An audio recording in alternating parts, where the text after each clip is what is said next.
Boa noite a todos. Que o Mestre Jesus possa mais uma vez nos inspirar, nos intuir, para que possamos falar das palavras edificantes dessa doutrina que nos acolheu. Gostaria de lembrar em um período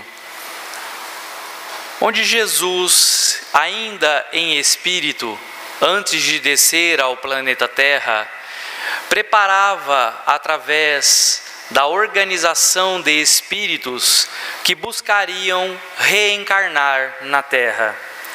Jesus então estava preparando o solo para que pudesse receber o advento dos seus ensinamentos. Jesus encaminha desde Moisés, que leva ao seio do povo judeu o monoteísmo, para que a crença no Deus único pudesse preparar o solo para a chegada dos ensinamentos do Cristo. Porém, várias civilizações tiveram o seu declínio, apogeu. Nós vamos ver, através de Alexandre o Grande, o rei da Macedônia, que conquistou o mundo conhecido àquela época. Através de Alexandre, os povos puderam conversar através de um só idioma, o idioma grego. E através desse idioma, os povos se uniram, interligados através de uma linguagem. Depois, a revolta dos macabeus, judeus, vão ao levante, expulsando os gregos que ali estavam, os gregos que eram deixados após a morte de Alexandre o Grande. Depois dessa revolta que aconteceu, nós vamos ver mais à frente o Império Romano surgindo e tomando o controle de toda aquela região onde antes era dominado pelo Alexandre o Grande. Nós vamos ver as estradas que foram construídas através do Império Romano para interligar de leste a oeste todo o seu império. Havia um ditado em Roma que o sol nunca se punha num solo romano, porque desde quando o sol nascia até quando ele se punha, ele estava a iluminar os terras romanas, de tão vasto que era o império. Então, as estradas romanas interligaram todas as civilizações. Eis que aí, Jesus então vem ao nosso planeta, encarnando pela primeira vez, trazendo o seu ensinamento divino, para que pudesse consolar a todos nós espíritos que estávamos em trevas de ignorância, trazendo a luz da sua doutrina para esclarecer a todos nós. Jesus então, através da sua missão de 3 anos, é levado à crucifixão, desencarna, voltando ao mundo espiritual.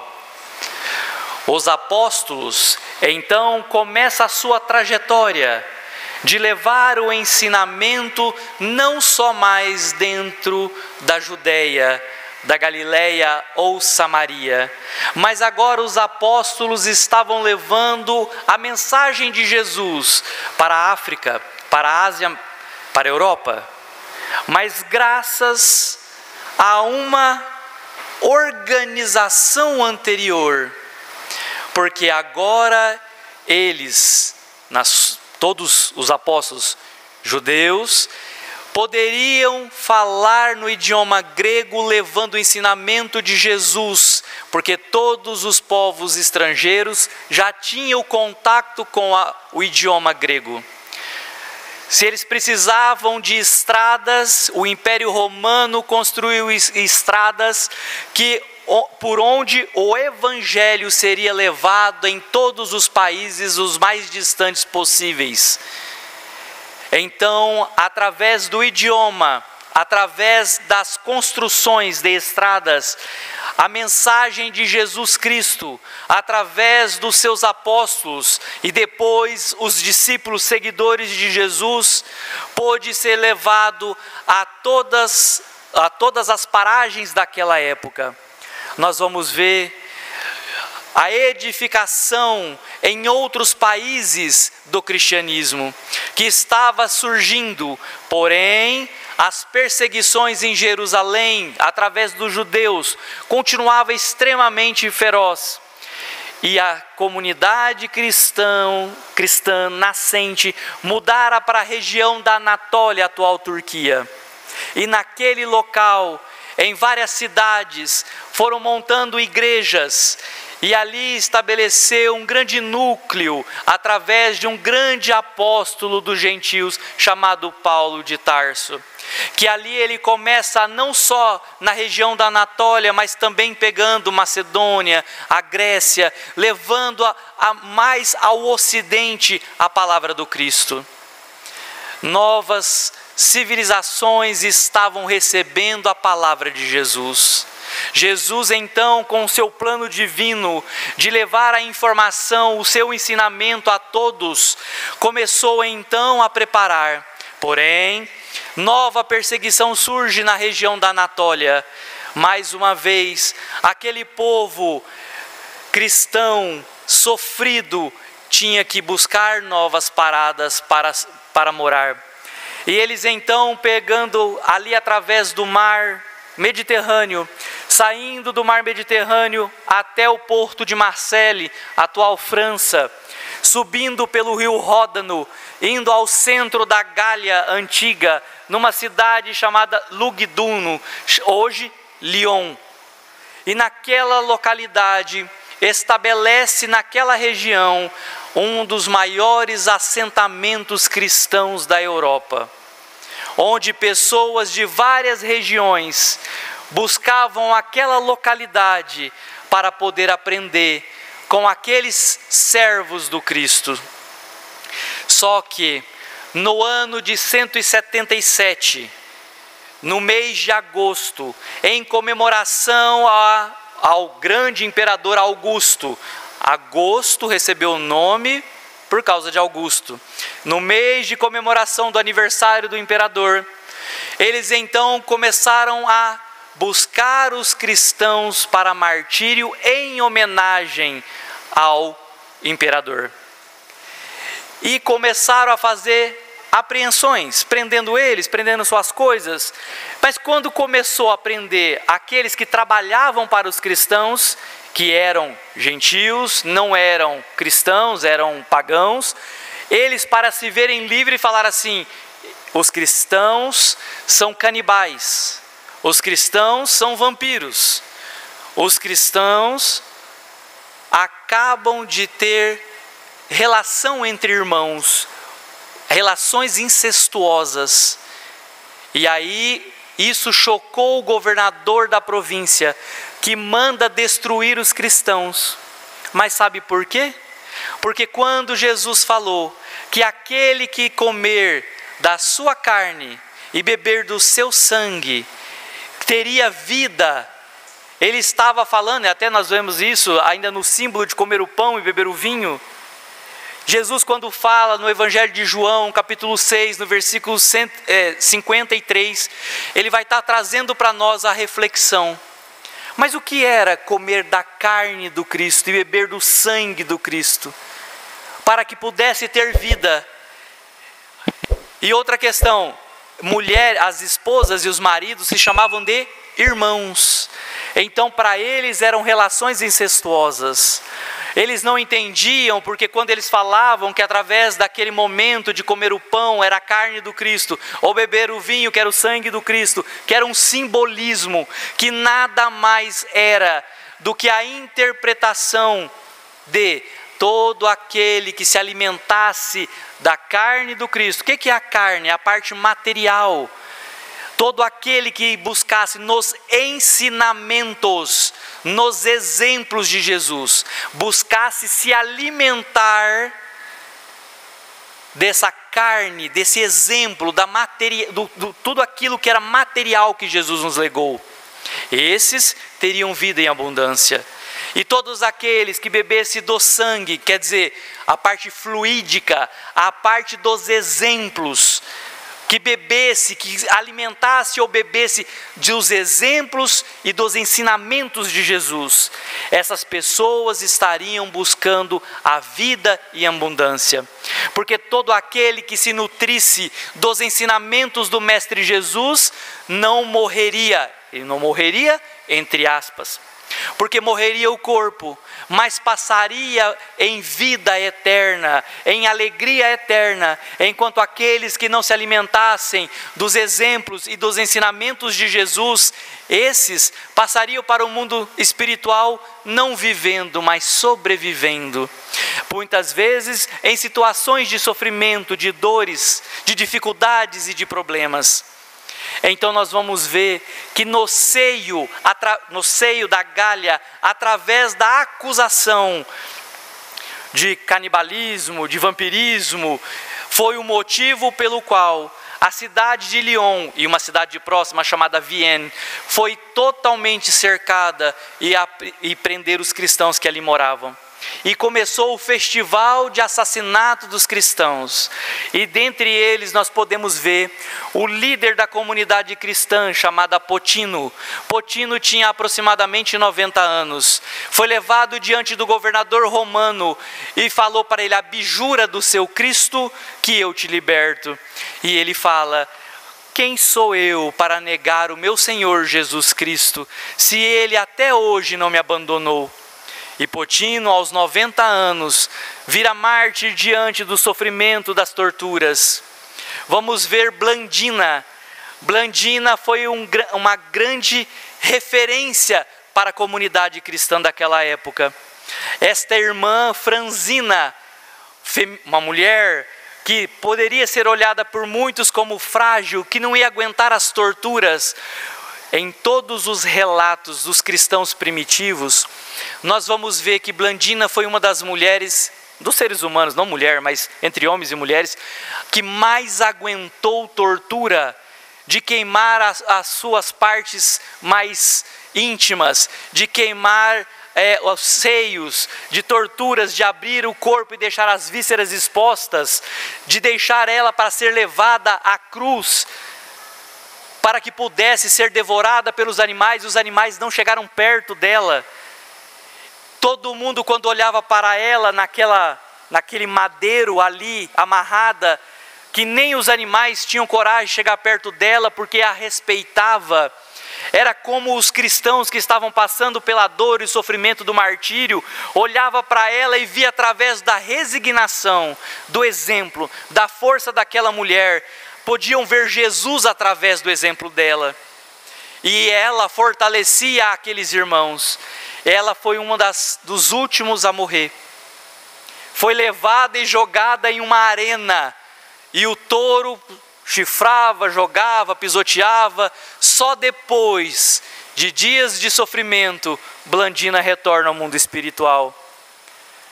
Nós temos o relato também de um homem chamado Sanctus, ou Santo. Não se sabe o nome dele, porque quando ele era torturado falava: fala seu nome, e ele não falava. É casado, tem esposa, e ele falava: sum Christianus, sou cristão. E eles então começavam a queimar ele, e ele falava: sou cristão. Quem é aqueles que você protege? Sou cristão. E cada vez que ele falava sou cristão, mais vigor físico diante da dor e do sofrimento ele adquiria. Quem são esses homens e mulheres que foram tocados pelo amor de Jesus e puderam entregar as suas carnes, essa veste transitória ao holocausto, ao martírio, à dor, por acreditar, por saber que Jesus era o caminho, a verdade e a vida para todos nós? Muitos de nós estamos vivendo um noivado com Jesus. E o noivado como que é o noivado nosso? A gente tem compromisso, mas não tem. O noivado é o pré-compromisso. A gente quer ter compromisso, mas ainda dá para fugir.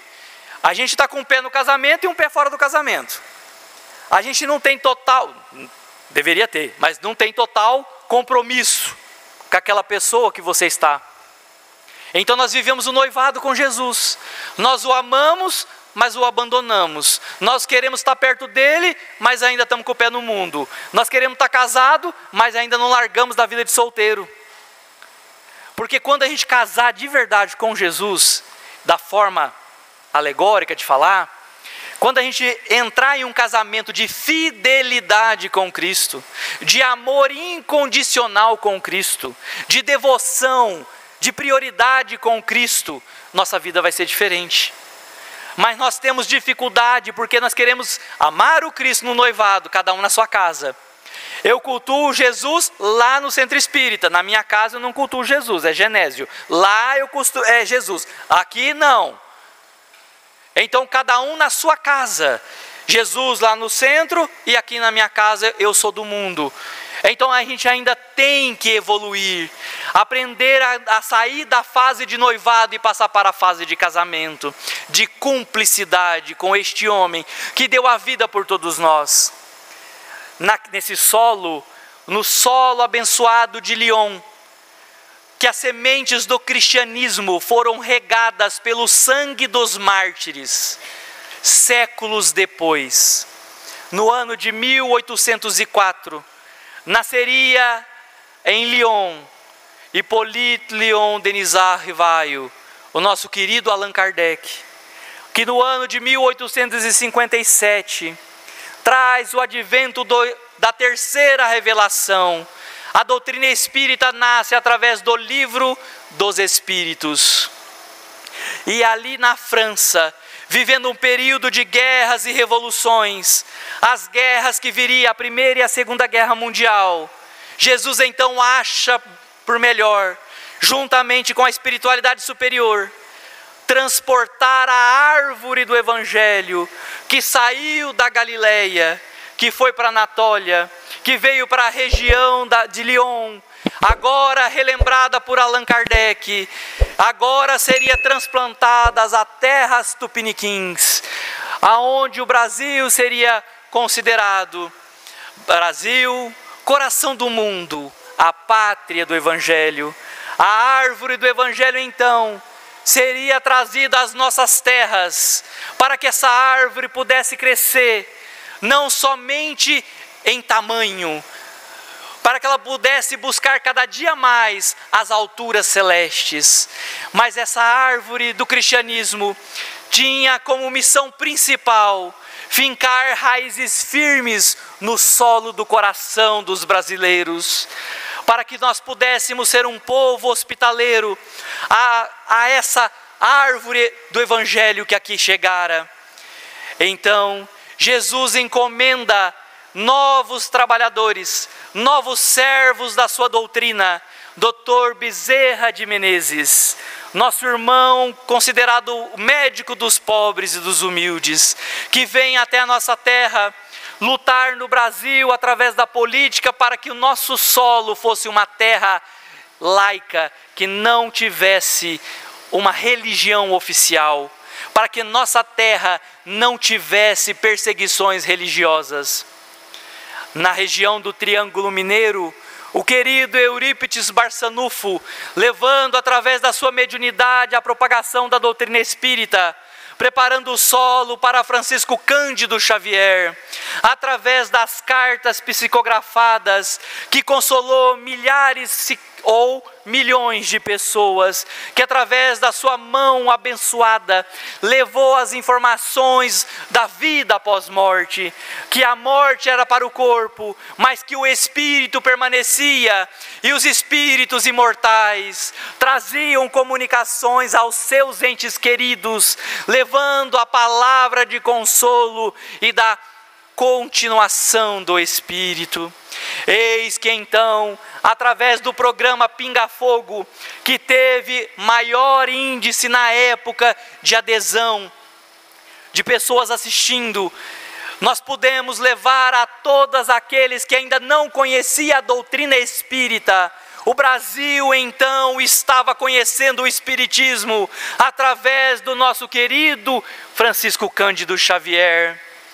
Depois veio o trator, como o próprio Chico fala, o Divaldo Pereira Franco, esse querido irmão que através do seu verbo eloquente pôde levar não só pelo Brasil, mas por todo o mundo a palavra do Evangelho. Chico veio chamar a atenção, Divaldo veio levar a divulgação, e eis que agora nós, espíritas, somos herdeiros desses trabalhadores, herdeiros de Jesus, dos apóstolos, dos discípulos, desses irmãos mártires, desses irmãos trabalhadores do cristianismo, que passaram pela religião evangélica, católica e espírita, que todos esses irmãos, sem rótulo religioso, trabalhavam para o Cristo na propagação do Evangelho. Somos hoje herdeiros desses homens desbravadores, que levaram através das suas carnes, derramando sangue, através do martírio, testemunharam a fé em Jesus. Eis que chegou a hora, nós como herdeiros de todos esses irmãos, pegando o conhecimento que foi acumulado e passado por gerações, que chegou em nossas mãos, de brinde. Não precisamos mais fugir das perseguições romanas, não precisamos mais ter as guerras religiosas com os judeus, com os muçulmanos. Hoje nós vivemos num país abnegado e abençoado, que nós podemos professar a nossa religião e a nossa fé. Nós recebemos tudo, mas ainda não entendemos que através dessa tranquilidade aparente das perseguições fora, nós continuamos com as perseguições dentro de cada um de nós. Somos perseguidos pelo ódio, o orgulho, o egoísmo, que nos impede de amar e perdoar, que nos impede de voltar a ter contato com as pessoas que nós amamos, simplesmente pela ignorância de não poder perdoar. Hoje nós somos convidados a não mais entrar no círculo romano e enfrentar as feras. Somos convidados a entrar no coliseu do nosso coração, fazer o caminho inverso da viagem para o mundo interior, e que podemos enfrentar os gladiadores que moram em nós, aquelas feras que ainda habitam dentro do nosso ser, esses inimigos da nossa alma que atravancam o nosso processo evolutivo. Somos conclamados por Jesus: vinde a mim todos vós que sofreis, vinde a mim todos vós que estão cansados e sobrecarregados, porque eu vos aliviarei. A mensagem de Jesus não fala para todos nós: vinde a mim e pode deitar e dormir que não vai ter problema nenhum. Ele fala para todos nós: vinde a mim que eu vos aliviarei. Ele não fala que vai tirar a cruz das nossas costas. Ele fala que vai aliviar o peso que carregamos em nossas costas. Ele vai dar suporte, ele vai nos fortalecer para que possamos carregar a cruz. Então nós somos convidados por Jesus: vinde a mim. E quem está preparado para ir a Ele? O convite foi feito: vinde a mim. Mas quem está preparado? Porque para ir a Ele, eu tenho que perdoar, eu tenho que ter paciência, eu não posso ter ódio no meu coração. Porque todo mundo quer, quando morrer, encontrar com Jesus. Mas para encontrar com Jesus, porque o convite foi feito, mas tem a contrapartida. E a contrapartida é o Evangelho que Ele nos deixou, através de vários ensinamentos de reflexão, de trabalho, de psicoterapia interior, trabalhando em mim mesmo, renovando a minha conduta, mudando o meu ser. Aí sim, eu estou me preparando para receber o convite do vinde a mim, todos vós que sofreis. Porque Jesus deixou bem claro para todos nós: ego sum pastor bonus, eu sou o bom pastor. Se Ele é um bom pastor, ovelha nenhuma está abandonada. Mas nós, como ovelhas, nós precisamos também ficar perto do rebanho, porque toda ovelha desgarrada pode ser vitimada por lobos ferozes. Então nós precisamos, além de estar junto ao rebanho do Cristo, nós precisamos também estar protegido pelo cajado que Ele nos trouxe, porque o cajado dele é a firmeza dos dias de tropeços e de dificuldades. Esse cajado chamado Evangelho é aquela muleta que vai nos amparar diante das dores e dificuldades. Precisamos então buscar a compreensão do retorno ao Mestre Jesus, porque há quase 2000 anos, Jesus está nos esperando. Quantos irmãos cristãos que já fizeram a sua elevação não se encontram mais no planeta Terra, já foram levados às muitas moradas da casa de meu Pai, já habitando colônias elevadas ou até em outros planetas de mais elevação. O que nos resta então? Trabalhar então dentro de nós, buscando a mudança interior. E aí eu pergunto, como fazer a mudança interior? Sendo que nós somos espíritos falíveis, se nós somos espíritos frágeis, o nosso pé ainda é de barro, nós somos grandiosos, crescemos, mas somos tão frágeis que pequenas pedras de tropeço no nosso caminho acabam por nos ferir, causando tropeço e dificuldades na nossa marcha evolutiva. Como então seguir esse mestre tão paciencioso que está nos aguardando, porque ele é o pastor, nós somos as ovelhas, e muitas vezes somos as ovelhas transviadas, as ovelhas que abandonamos conscientemente o rebanho do mestre. Mas a irmã Dor, lá do capítulo 9 do Evangelho, no item 7, intitulado A Paciência: a dor é uma bênção que Deus envia aos seus eleitos. Não vos aflijais, pois quando sofredes, mas ao contrário, bendizei o nosso Senhor poderoso.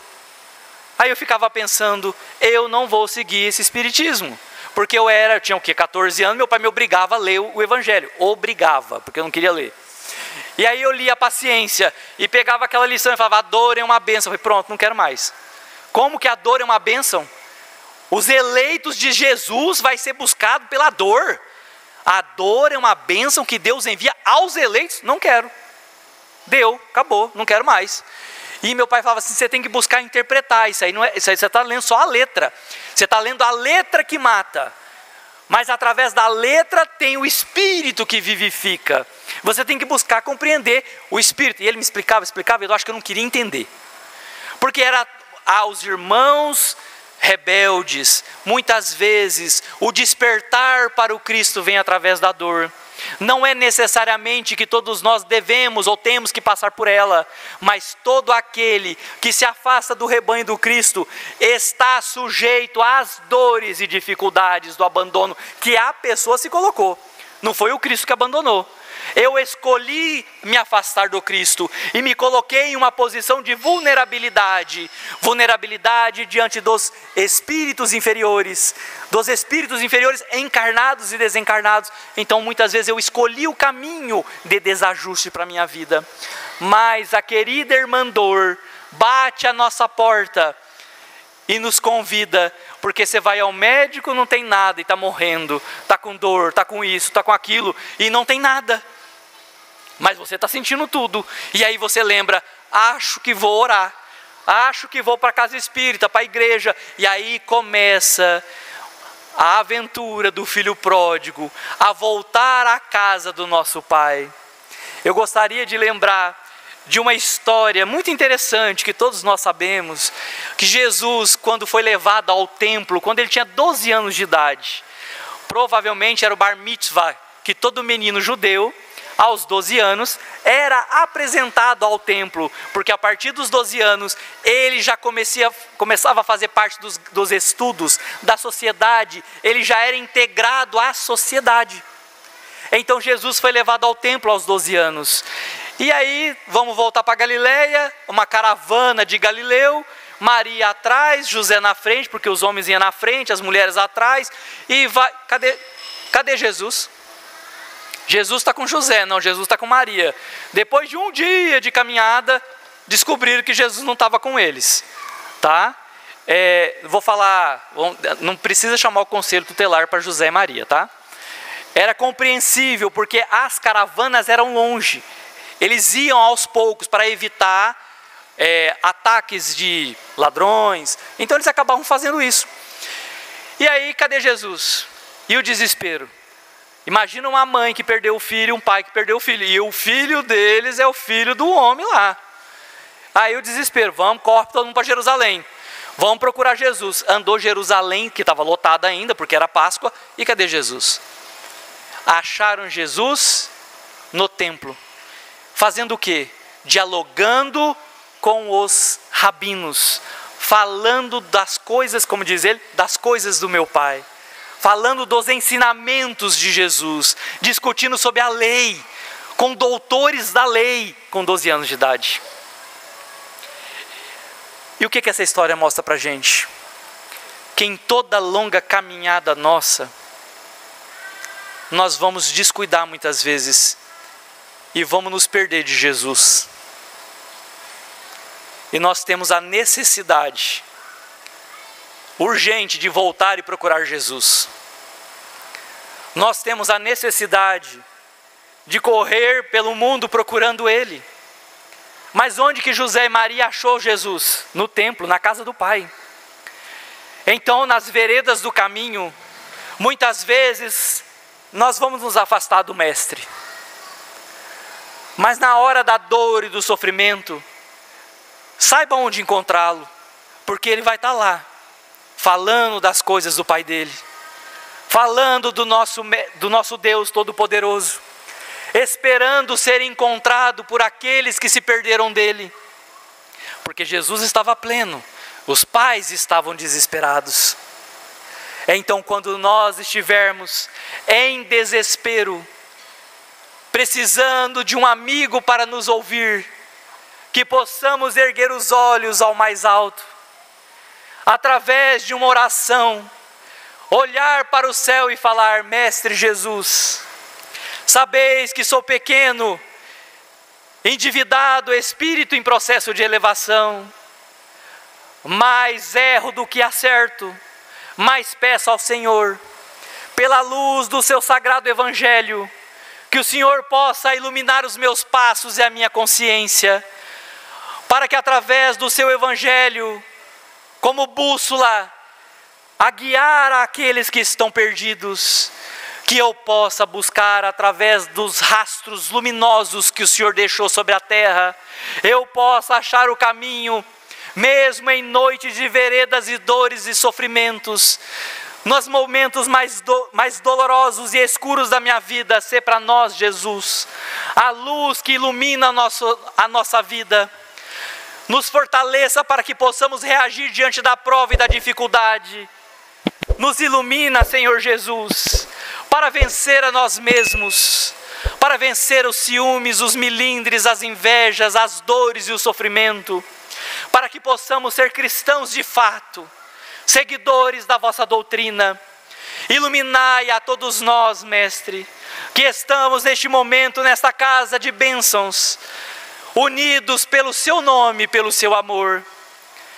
Que os seus anjos tutelares derramem sobre todos nós as bênçãos das energias celestiais, para que cada um, através das dores e sofrimento que passa, receba do Senhor a luz para vencer os seus problemas físicos, espirituais, emocionais, financeiros.